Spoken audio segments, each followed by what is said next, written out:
welcome back to the Girly Girl Bookworm. So today I have a video for you where I'm going to talk to you about my favorite historical fiction novels. I don't get to this genre as much as I would love to get to it. So I'm basically sharing with you anything that I've enjoyed. Most historical fiction that I have read I've enjoyed, and I normally keep it. So basically this is all the nonfiction that I've read on my shelves pretty much. So I've got authors where I've read multiple books. I've got some ones that are kind of like not honorable mentions but aren't necessarily completely historical fiction, and then others that I've only read one book by the same author. So I'm going to do books that I've read multiple by the authors first, just to kind of spread them out. This one I feel like is on everybody's list. If you have read YA novels, you've definitely heard of Ruta Sepetys. So far I've read Between Shades of Grey by her, Salt to the Sea. These are both surrounding World War II. One is kind of the Soviet Union's take, and then I always kind of forget like what this one's mostly about. I'm gonna say, it's been so long.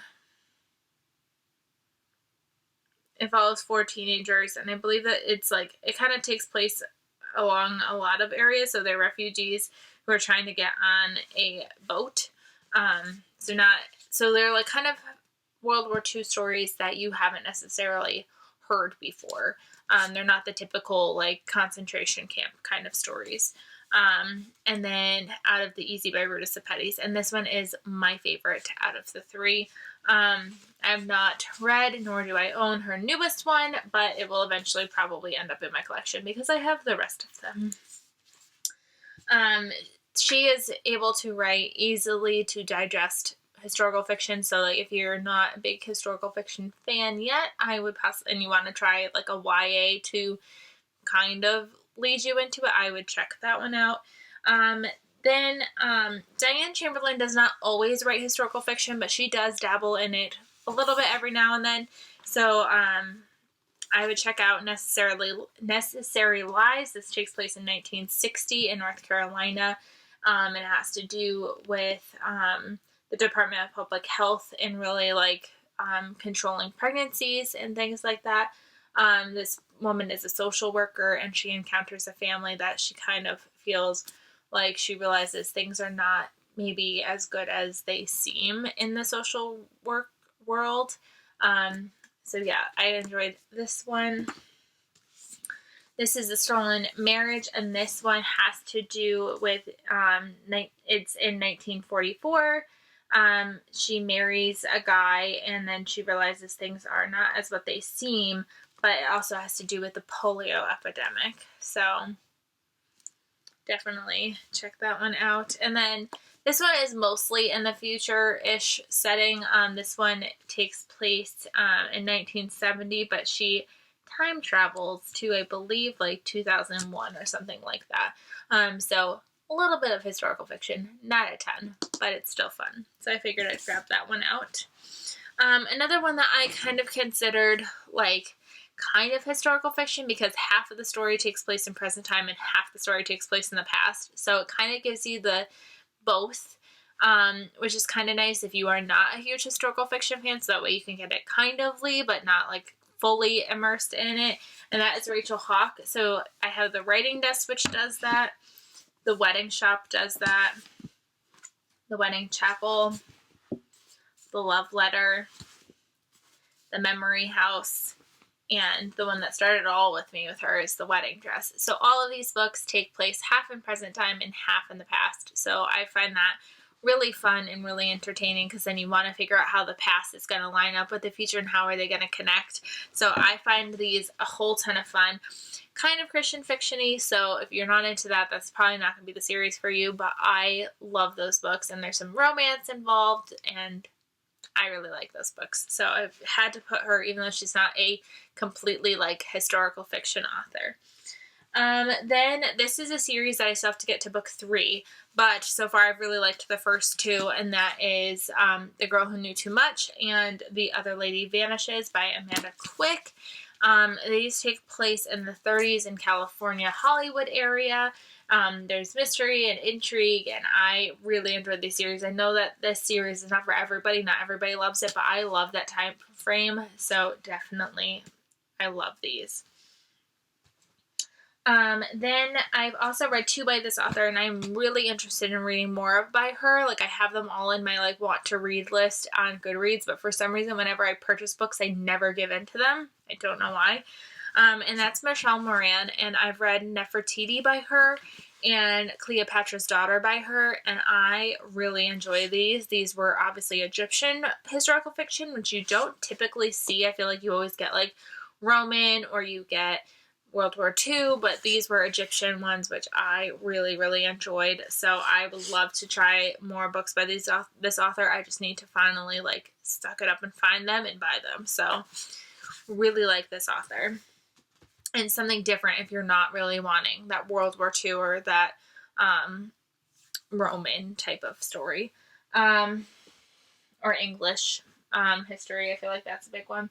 So speaking of kind of Roman-esque is Kate Quinn.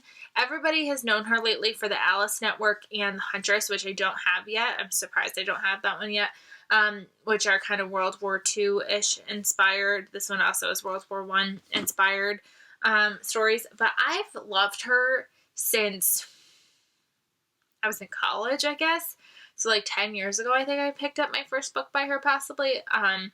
And she just got popular with those, but I've been reading her forever. So, she's got 2 other series that I absolutely adore, and I think this series is starting to get new covers because I saw it on Instagram, somebody being like, oh, a new Kate Quinn. I was like, that's not new. I read that a million years ago.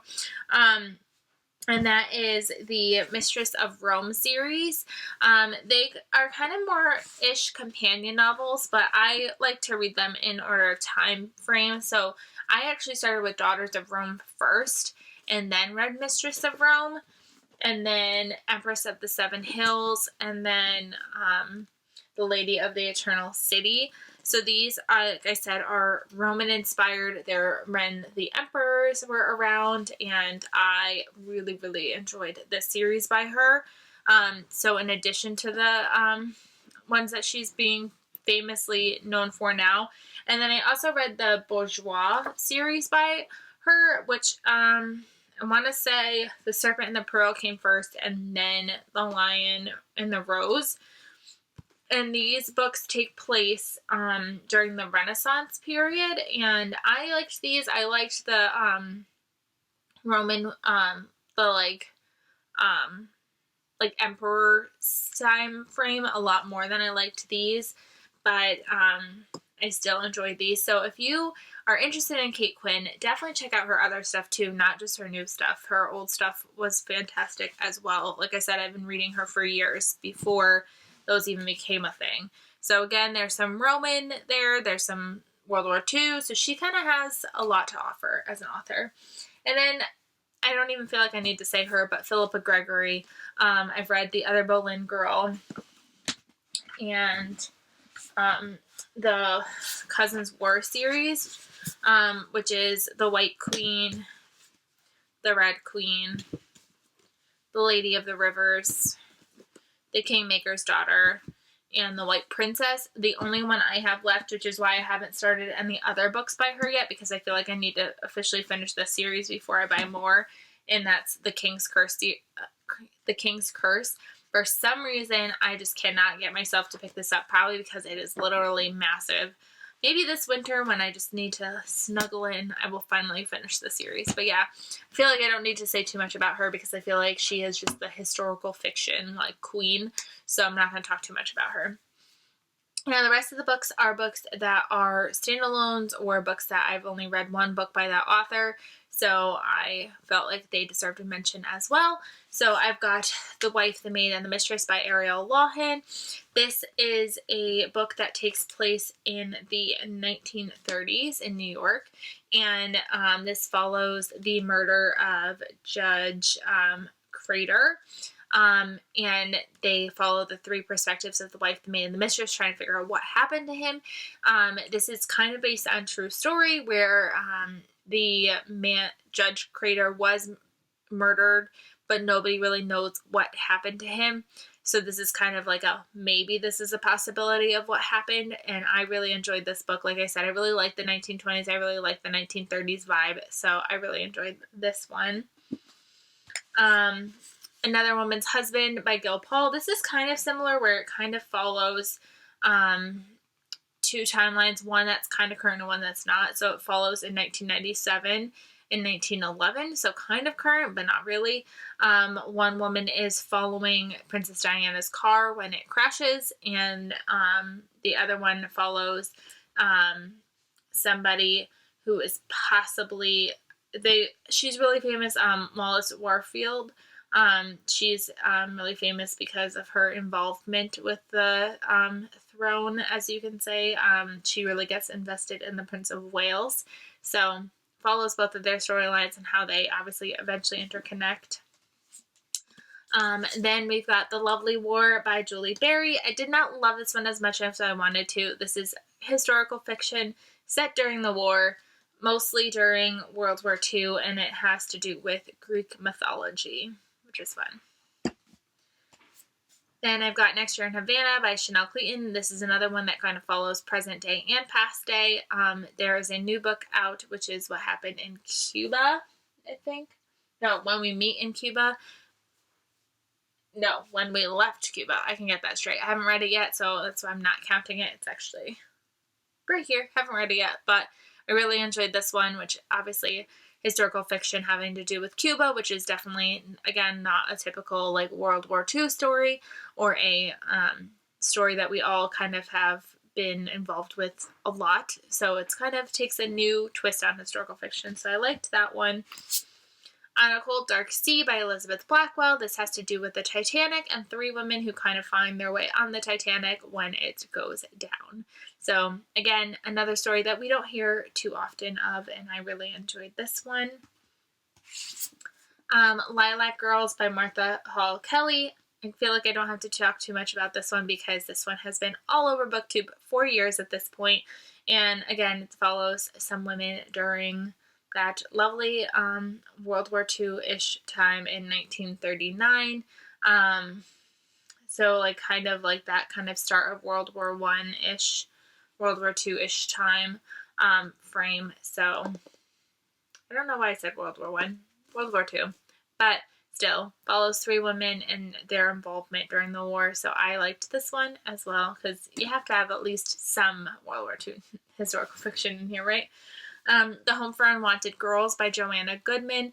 This one is takes place in Canada and has to do with orphanages and what was going on with that when they decided to basically make orphanages mental hospitals so that way they can get more money. So now these girls that were just orphans are now kind of considered mental patients, which is just awful. So definitely something completely different that we don't really get to see too often. So really good historical fiction.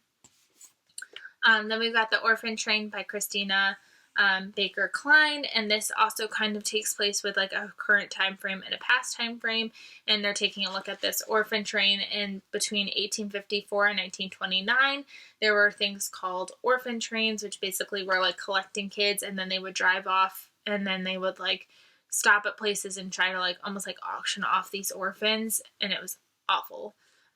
So another story that we don't always get to hear of. Back to my World War II novels for a minute. We've got Auschwitz Lullaby by Mario Escobar. This was a book that was so easy to consume. I like just devoured this book, as well as The Tattooist of Auschwitz by Heather Morris. This one has gotten a lot of buzz. I devoured both of these and gave them both 5 stars. They are short, so they're not, you don't get super duper invested, and it doesn't really like go crazy on historical fiction on you and try to throw history down your throat. But really 2 quick, short, fast, easy reads that I really, really liked.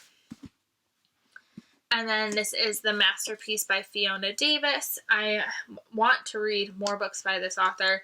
This one has to do with the Grand Central Terminal and the Lost Art School that was there at one point in time. And this takes place in 1928 and 1974. So both timelines are set in the historical nature. And I just thought of some other ones that I'm just gonna like throw out there verbally because I totally forgot to grab them. So maybe I'll like insert a picture while I talk about it.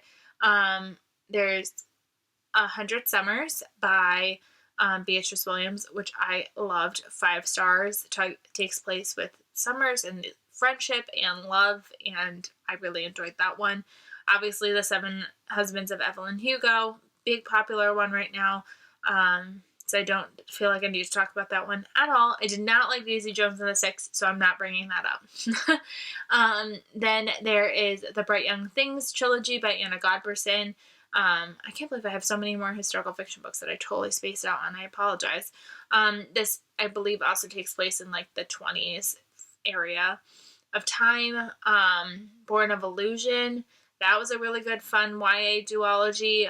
Kind of has to do with Harry Houdini and like that magical type of world setting. And then the Flappers trilogy, which I'm obsessed with. I cannot believe I did not grab that one.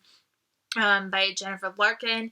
That trilogy I am obsessed with. I would love to go back and reread that at some point. It is YA, but it was a lot of fun when I read it. So definitely going to insert all those pictures. I cannot believe I forgot those books. I really apologize. But like I said, just wanted to get some recommendations out there to you, get some new historical fiction ideas out there. I'm going to do a follow-up video to this that involves the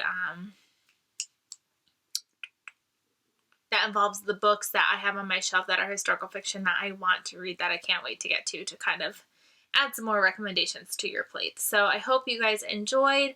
I know historical fiction is not always everybody's cup of tea, but I know that there are a lot of you out there that love it, so I figured I would share it with you, and I hope you guys enjoyed, and I will see you guys very soon. Bye, everybody.